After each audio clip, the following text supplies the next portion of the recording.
Sebuah mobil melintas mengejutkan pengguna jalan di ruas jalan tol Tangerang Merak. Mobil Pajero tersebut memiliki sebuah senapan mesin terpasang di kap mesin. Sontak video viral dan menjadi perbincangan warganet. Dalam video, plat nomor polisi mobil terlihat jelas.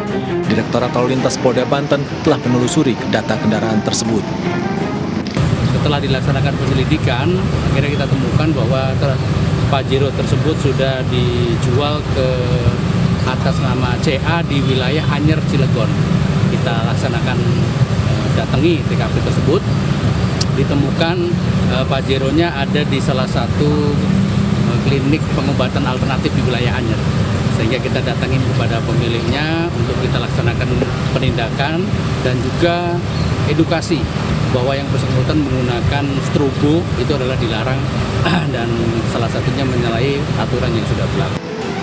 Kepolisian telah melakukan penindakan dan edukasi terhadap pemilik kendaraan. Sesuai Undang-Undang Lalu Lintas dan Angkutan Jalan, pemasangan perlengkapan yang dapat mengganggu keselamatan di kendaraan dapat dikenakan hukuman kurungan selama 2 bulan. Dari Serang, Banten, Maesa Apriandi, iNews melaporkan.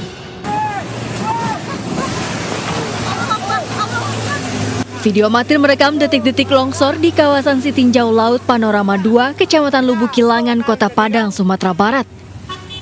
Material tanah disertai batu dan pepohonan tampak jatuh dari atas bukit di pinggir jalan lintas Sumatera Padang, Solok, Sitinjau Laut. Sebuah mobil tangki BBM nyaris tertimpa reruntuhan material longsor. Longsor sepanjang 20 meter dengan ketinggian 7 meter menutupi seluruh badan jalan sehingga tidak bisa dilalui oleh kendaraan. Akses jalan dari Kota Padang menuju Kabupaten Solok dan sebaliknya putus total selama 4 jam. Adapun dampak longsor yang ditimbulkan di Sitinjau Laut kali ini itu terhambatnya arus lalu lintas baik para pengendara yang ingin ke Kota Padang dan para pengendara yang ingin melakukan perjalanan ke Kota Solo. Kami himbau kepada para pengendara yang akan melintasi jalur Sitinjau Laut agar lebih berhati-hati dan mengedepankan keselamatan karena saat ini kondisi jalan itu masih terdapat material-material longsor berupa tanah dan air-air. 1 unit alat berat dikerahkan untuk membersihkan material longsor. Sejumlah petugas BPBD, TNI, dan Polri turut membantu evakuasi material pohon dan lumpur yang menutupi badan jalan. Dari Padang, Sumatera Barat, Budi Sunandar melaporkan. Pemirsa, kebakaran menghanguskan warung mie ayam dan 3 rumah warga di Taman Sari, Jakarta Barat. Diduga kobaran api berasal dari kebocoran tabung gas 3 kg.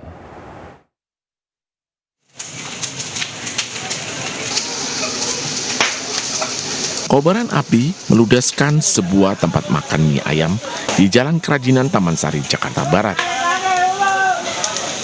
Besarnya kobaran api membuat 3 rumah yang berdekatan dengan sumber api turut terbakar.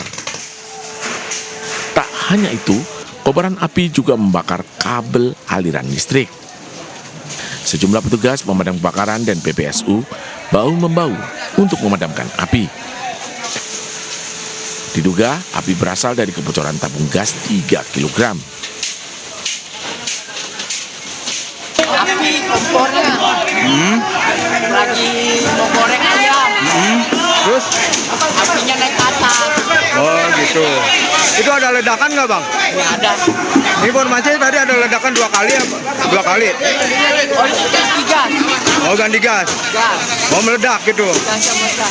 Itu yang terbakar mie-nya warung mie, ya warung mie ayam. Jadi diperkirakan disebabkan karena kebocoran gas atau tabung gas. Berselang 3 menit, kobaran api berhasil dipadamkan setelah 15 unit mobil pemadam kebakaran Jakarta Barat diterjunkan di lokasi. Dari Jakarta, Miftahul Gani melaporkan. Seorang calon bintara Polri dibegal oleh 3 orang saat akan berangkat tes di Pesanggerahan, Jakarta Selatan. Korban sempat melawan dan terluka di tangan dan kaki. Tidak butuh waktu lama, polisi berhasil menangkap para pelaku.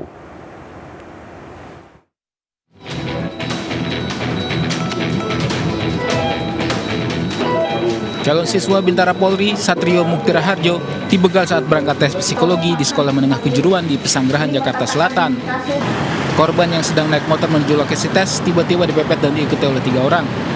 Korban kemudian dibegal di kawasan Kebun Jeruk. Korban pun sempat melawan, namun tak kuasa hadapi serangan pelaku yang menggunakan senjata tajam. Akibatnya korban terluka di bagian tangan dan kaki. Motor dan telepon genggam diambil paksa dan dibawa kabur oleh 3 pelaku. Tidak lama polisi berhasil meringkus ketiga pelaku. Dari hasil pemeriksaan, terungkap pelaku terdiri dari 5 orang. Mereka saling berbagi peran dalam beraksi. Dalam pengejaran, 1 orang sebagai pelaku utama tewas saat mencoba melawan polisi. Dari hasil keterangan pelaku, mereka sudah melakukan 3 kali. Kami melakukan penangkapan pada hari Rabu tanggal 15 Mei, kurang lebih jam 2 subuh. Kemudian kami melakukan pengembangan ke beberapa titik sesuai dengan pengakuan dari pelaku. Namun dalam pengembangan tersebut pelaku melakukan perlawanan kepada polisi sehingga kami melakukan tindakan tegas terukur menyebabkan 1 orang meninggal dunia.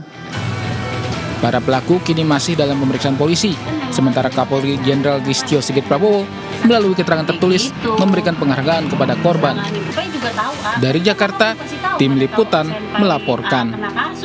Mantan Menteri Pertanian Syahrul Yassin Limpo kembali diperiksa di KPK. SYL oleh Badan Pemeriksa Keuangan BPK diperiksa sebagai saksi pelanggaran kode etik auditor BPK.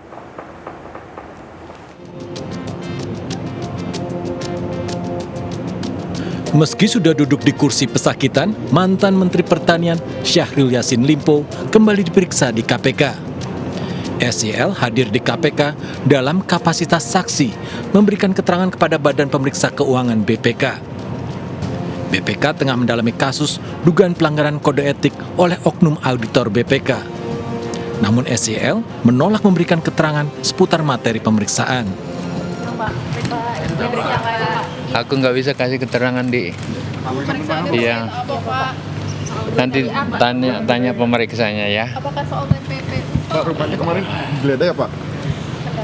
Enggak, saya nggak bisa kasih keterangan, nggak tahu. Makasih ya.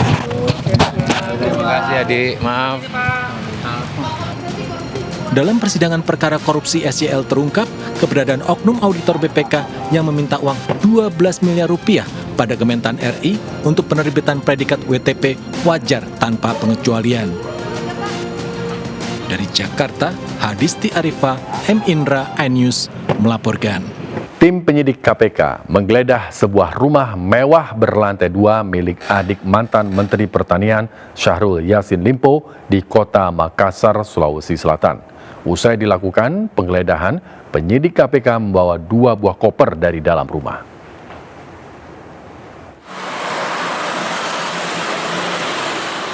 Penggeledahan dilakukan tim penyidik Komisi Pemberantasan Korupsi di rumah adik Syahrul Yassin Limpo di Jalan Letnan Jenderal Her Tasning, Kelurahan Tidung, Kota Makassar, Sulawesi Selatan. Rumah mewah berlantai 2 milik Tenri Angka Yassin Limpo digeledah mulai pukul 13.30 waktu Indonesia Tengah hingga pukul 20.00 waktu Indonesia Tengah. 6 jam melakukan penggeledahan, tim penyidik KPK membawa 2 koper dari dalam rumah, dinaikkan ke atas mobil dan langsung pergi dengan pengawalan polisi. Cuma diminta menyaksikan. Menyaksikan apa itu Pak? Penggeledahan. Iya. Apa yang digeledah Pak? 2 kamar. 2 kamar? Iya. Kamarnya siapa? Di mana? Di lantai 2? Saya tidak tahu persis kamarnya siapa, tapi yang pasti mirip kamar utama. Diketahui mantan Menteri Pertanian Syahrul Yassin Limpo terjerat kasus dugaan pemerasan, gratifikasi, dan TPPU. Kasus dugaan pemerasan dan gratifikasi di lingkungan Kementan ini kini tengah disidangkan di Pengadilan Tipikor, Jakarta. Dari Kota Makassar, Sulawesi Selatan, Muhammad Nurbuni melaporkan. Sementara itu pemirsa, setelah diperiksa sepekan, aktor senior Epi Kusnandar ditetapkan sebagai tersangka dalam kasus dugaan penyalahgunaan narkoba.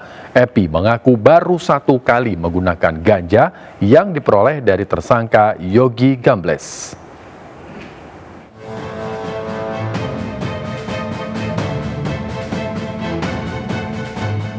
Resmi sudah, kasus aktor senior Epy Kusnandar naik ke penyidikan. Polres Metro Jakarta Barat menetapkan Epy Kusnandar tersangka dugaan penyalahgunaan narkoba. Epy Kusnandar diduga menggunakan narkotika jenis ganja yang diperoleh dari tersangka Yogi Gambles. Dalam pemeriksaan polisi, Epy mengaku baru pertama kali menggunakan ganja. Namun Epy tidak dihadirkan dalam konferensi pers karena gangguan kesehatan. Makan di kawasan apartemen Kalibata tersebut. Dan beberapa kali Eka meminta atau menanyakan ganja kepada saudara YG.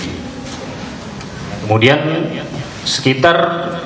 berdasarkan pengakuan YG, sekitar tanggal 20 Maret 2024, YG memberikan 1 linting ganja kepada Eka. Epy Kusnandar terancam pidana 4 tahun penjara atau diwajibkan menjalani rehabilitasi. Sementara tersangka Yogi Gambles diancam hukuman lebih berat karena kedapatan memiliki barang bukti ganja kering seberat 4,18 gram.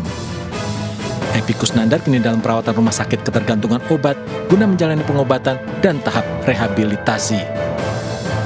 Dari Jakarta, Stephen Patinama, Suryali Santoso, iNews melaporkan. Pemirsa, sejumlah organisasi profesi jurnalis menggelar protes menolak revisi Undang-Undang Penyiaran di depan gedung DPRD Kota Malang, Jawa Timur.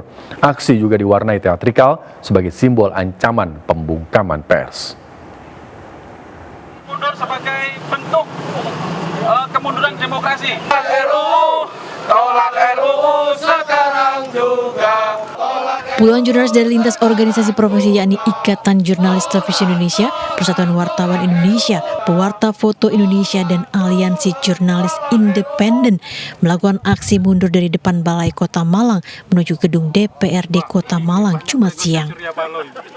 Aksi penolakan revisi Undang-Undang Penyiaran dengan jalan mundur ini menyimbolkan kemunduran demokrasi.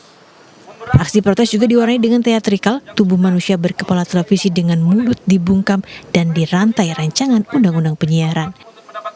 Aksi teatrikal ini digambarkan sebagai simbol pembungkaman pers untuk terus bersuara.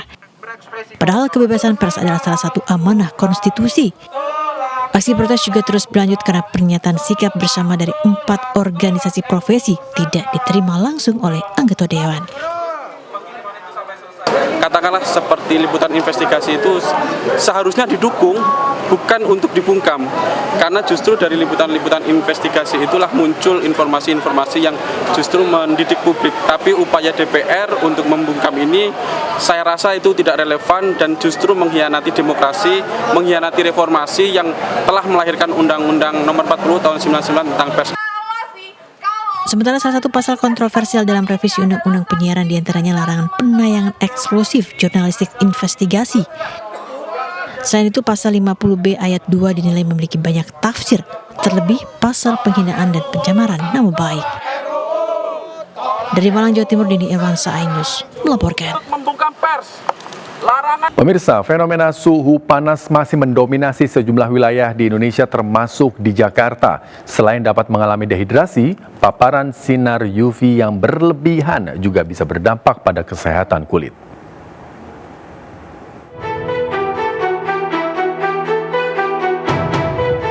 Memasuki musim kemarau, fenomena suhu panas masih mendominasi sejumlah wilayah Indonesia termasuk Jakarta.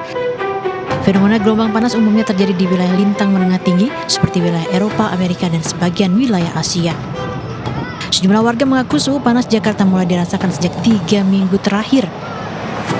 Kurang lebih 2 minggu ini ya, panas banget. Ini hari ini juga termasuk panas banget lah. Sore ini juga harusnya lebih sejuk, jatuhnya masih sangat panas kalau saya. Panas aja gitu, terus kayak gampang keringet, gerah. Terus kalau misalnya pakai make up juga kayak gampang banget lunturnya gitu. Kayak sunscreen juga udah cukup cuma sekali dipakai gitu, harus beberapa kali touch up gitulah.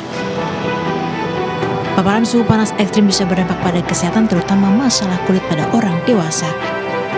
Selain dapat mengalami dehidrasi, paparan sinar UV yang berlebihan juga bisa menimbulkan sejumlah gejala. Di antaranya, kulit terlihat kering dan kemerahan, rasa gatal atau perih pada kulit, benjolan kecil di area keringat, hingga merusak serat kolagen dan elastin pada kulit. Dampaknya kulit akan mengalami penuaan dini, kulit terbakar hingga menghitam, melasma atau kelainan pigmentasi, hingga risiko kanker kulit. Karena sinar matahari, komponen dari sinar matahari itu kalau terpapar ke kulit kita secara berlebihan itu akan menimbulkan reaksi kimiawi dan akhirnya menimbulkan mutasi di situ yang sel-sel yang tadinya nggak sehat jadi yang tadinya sehat jadi nggak sehat gitu, terus akhirnya bisa bermutasi menjadi kanker kulit pada orang-orang tertentu yang memang ada bakat untuk itu. Bagi Anda yang banyak menghabiskan aktivitas di luar ruangan, ada baiknya mulai memperhatikan perawatan sejak dini agar kesehatan kulit tetap terjaga. Pemirsa, suhu panas yang menyengat tidak hanya menyebabkan badan menjadi lemas dan tidak nyaman, tetapi juga beresiko terhadap kesehatan kulit nih. Nah, ada baiknya selain tetap merawat kesehatan kulit, terutama kulit wajah Anda, ada baiknya Anda juga tetap menjaga tubuh agar tetap terhidrasi dengan baik, seperti mengkonsumsi 8 gelas air per hari dan memperbanyak buah dan juga sayur. Dari Jakarta, Giselia Nurrahma, Jimmy Yasin, Suryali Santoso, Ainus melaporkan. Memasuki hari ke-6 pemberangkatan jemaah calon haji Indonesia, tercatat lebih dari 39.000 calon haji tiba di Tanah Suci. Tercatat 3 calon haji Indonesia meninggal dunia karena sakit.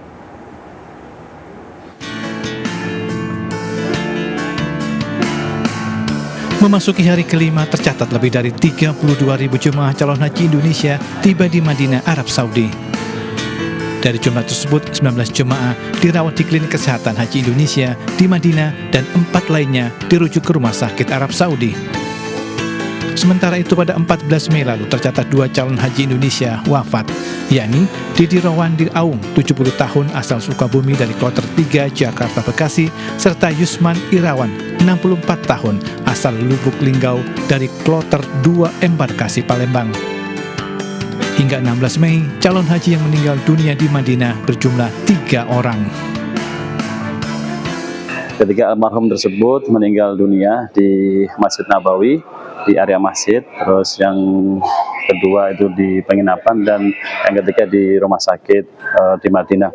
Kita doakan ketika almarhum tersebut mendapatkan tempat yang mulia di sisi Allah Subhanahu wa taala, dan rencananya dan yang sudah wafat tanggal 13 sudah dimakamkan di pemakaman Baqi.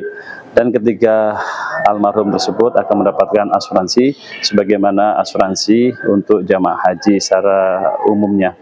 Untuk ketiga jamaah tersebut kami sampaikan kepada keluarga untuk hajinya akan dibatalkan nanti saat prosesi haji di Makkahul Mukarramah. Ada 2 jenis asuransi yang disediakan, yakni asuransi jiwa dan kecelakaan.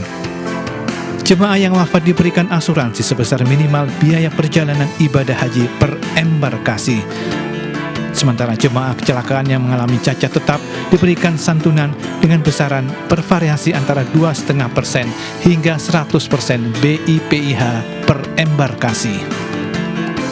Dari Madinah, Arab Saudi, Suhud Nur Fadli melaporkan. Ya pemirsa, Polda Jawa Barat masih mencari 3 tersangka pembunuhan Vina di Cirebon yang kasusnya sudah berjalan 8 tahun. Polda Metro Jaya berkomitmen akan membantu pencarian terhadap para tersangka yang buron.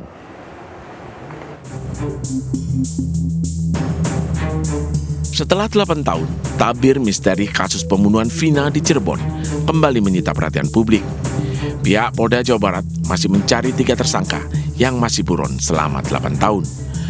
Menanggapi hal tersebut, pihak Polda Metro Jaya siap membantu mencari dan menangkap para tersangka yang masih buron.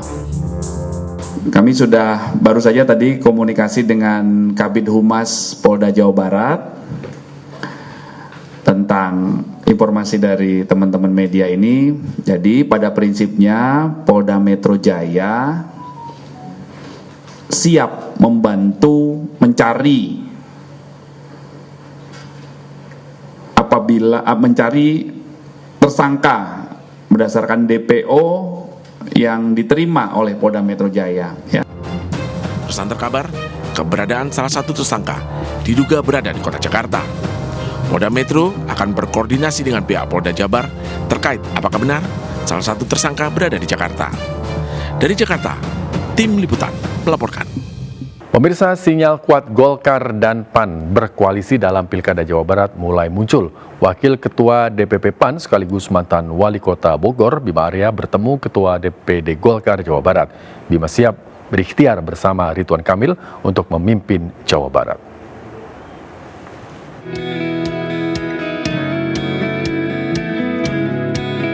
Sinyal kuat Ridwan Kamil jadi satu-satunya pilihan Partai Golkar dalam Pilkada Gubernur Jawa Barat kembali mengemuka. Mantan Wali Kota Bogor sekaligus Wakil Ketua DPP PAN Bima Arya melakukan safari politik ke DPD Golkar Jawa Barat.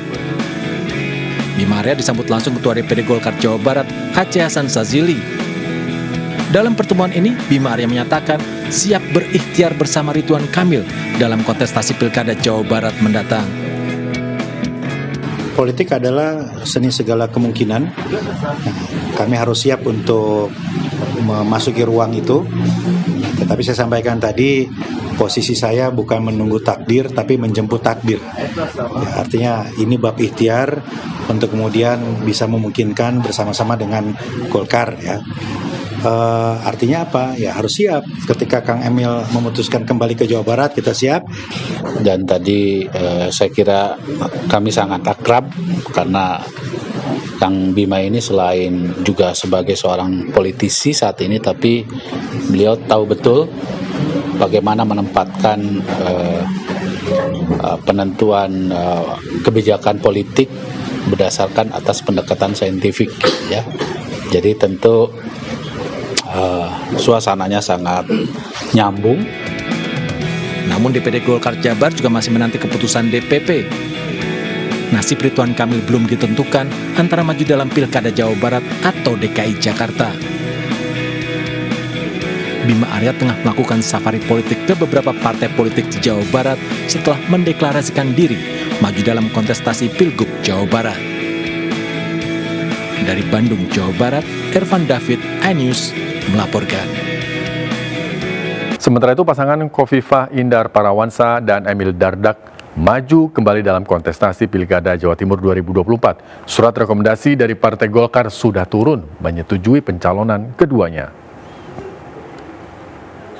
Mantan Gubernur dan Wakil Gubernur Jawa Timur Khofifah Indar Parawansa dan Emil Dardak tiba di rumah dinas Ketua Umum Golkar Airlangga Hartarto pada Jumat malam.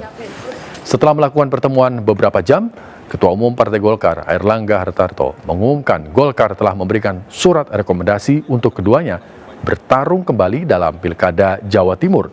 Pertimbangan Partai Golkar diantaranya kepemimpinan keduanya yang dinilai sukses memajukan Jawa Timur, juga dukungan yang diperoleh Partai Golkar selama pemilu legislatif dan pilpres lalu. Pasangan Khofifah Emil Dardak sebelumnya telah mengantongi surat rekomendasi pencalonan dari Partai Demokrat. Mereka tengah menanti surat rekomendasi pencalonan dari Partai Gerindra dan PAN. Kita sudah mengeluarkan surat keputusan untuk mengusung Ibu Khofifah dan Mas Emil sebagai calon gubernur Jawa Timur dan wakil gubernur. Tadi dibahas berbagai hal dan kami berharap dengan keberhasilan Ibu Khofifah dan Mas Emil di Jawa Timur, kita juga ingin melanjutkan karena dalam Pilpres kemarin Jawa Timur hasilnya baik. Pada dasarnya kami berkawan dan bersinergi dalam proses membangun Jawa Timur dan kita lihat aja nanti perjalanan berikutnya ya. Partai Perindo Kota Tebing Tinggi menerima pendaftaran bakal calon wali kota dan wakil wali kota untuk bertarung pada Pesta Demokrasi Pilkada Serentak 2024. Salah satunya adalah sosok politisi PDIP Iman Irdian Saragih yang mendaftar sebagai bakal calon wali kota.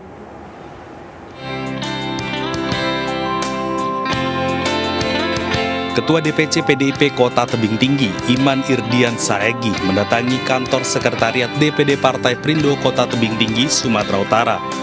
Kedatangan Iman untuk mengembalikan berkas pendaftaran bakal calon wali kota pada Pilkada Serentak 2024 mendatang.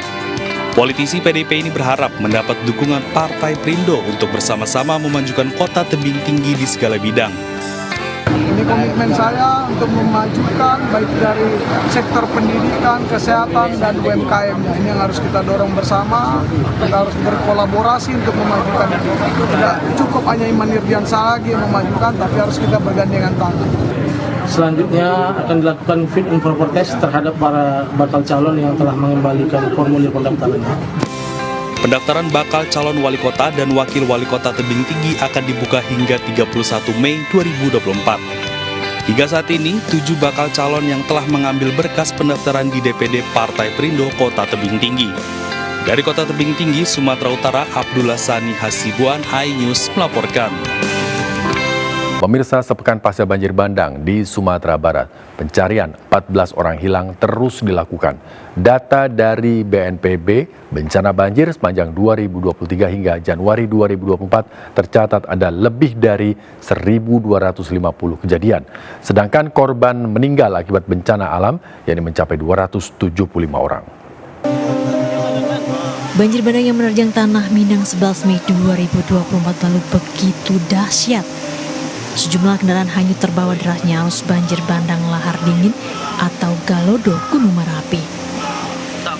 Kabupaten Tanah Datar, Padang Pariaman, dan Agam merupakan 3 dari 6 kabupaten di Sumatera Barat yang paling terdampak. Tak hanya menghancurkan ribuan bangunan, banjir bandang juga mengisahkan duka mendalam kehilangan orang-orang yang dicintai. BNPB mencatat hingga Kamis 16 Mei 2024, 67 orang meninggal dunia dan 20 orang hilang. Ribuan warga korban banjir bandang juga kini tinggal di pengungsian. Banjir dan longsor sebelumnya juga menerjang Kabupaten Pesisir Selatan Sumatera Barat pada Maret 2024 lalu. Banjir ini juga menelan sedikitnya 20 korban jiwa. Korban meninggal ditemukan di 3 kecamatan berbeda, diantaranya Kecamatan Koto 11 Tarusan dan Kecamatan Lengayang. Akibat banjir dan longsor 11 kecamatan di Kabupaten Pesisir Selatan terdampak banjir. Sementara pada 14 November 2023 silam, banjir bandang juga pernah menerjang desa Kampung Baru, Kecamatan Semadam, Kabupaten Aceh Tenggara. Selain membuat puluhan rumah porak-poranda, banjir bandang ini juga menghanyutkan seorang balita berusia 3 tahun. Sementara data dari BNPB mencatat sepanjang tahun 2023 total ada 5.400 bencana alam terjadi di Indonesia. Dengan jumlah kejadian terbanyak yakni di sekitar Aceh hingga Riau, Jawa Barat hingga Jawa Timur, Kalimantan Tengah, Selatan dan Timur, dan Sulawesi Selatan. Sementara jumlah bencana banjir selama 2023 di seluruh Indonesia yakni mencapai 1.255 kejadian. Sedangkan bencana alam terbanyak yakni karhutla dan cuaca ekstrim yakni mencapai 2.051 dan 1.261 kejadian. Dampak akibat bencana alam selama tahun 2023, 275 orang meninggal, 33 orang hilang, dan lebih dari 8 juta orang menderita dan mengungsi. Sementara dampak kerusakan akibat bencana alam tahun 2023, lebih dari 47.000 rumah rusak dan lebih dari 1.200 fasilitas rusak. Tim Liputan iNews melaporkan. Pemirsa, kesadaran pelaku ekonomi kreatif di tanah air terhadap hak kekayaan intelektual atau HAKI dinilai masih cukup rendah. Melindungi para pelaku usaha, Kemenparekraf terus berupaya mensosialisasikan pentingnya HKI untuk melindungi produk agar tidak ditiru atau dicuri pihak lain. Kemenparekraf Angela Tanusudibyo mendorong pelaku ekonomi kreatif agar mendaftarkan hak kekayaan intelektual, produk, dan karya yang mereka miliki. Pendaftaran HKI akan memperkuat branding dan citra merek, serta untuk menghindari tindakan penciplakan dan pencurian ide dari suatu produk. Hal ini disampaikan Angela dalam acara Inabuyer B2B2G Expo 2024 bertajuk Inovasi dan Kreativitas Terpelihara, Hak Kekayaan Intelektual dalam Pengembangan Usaha di Gedung Smesco, Jakarta Selatan. Kaitannya dengan aircraft tadi, kita juga harus melindungi desain industri.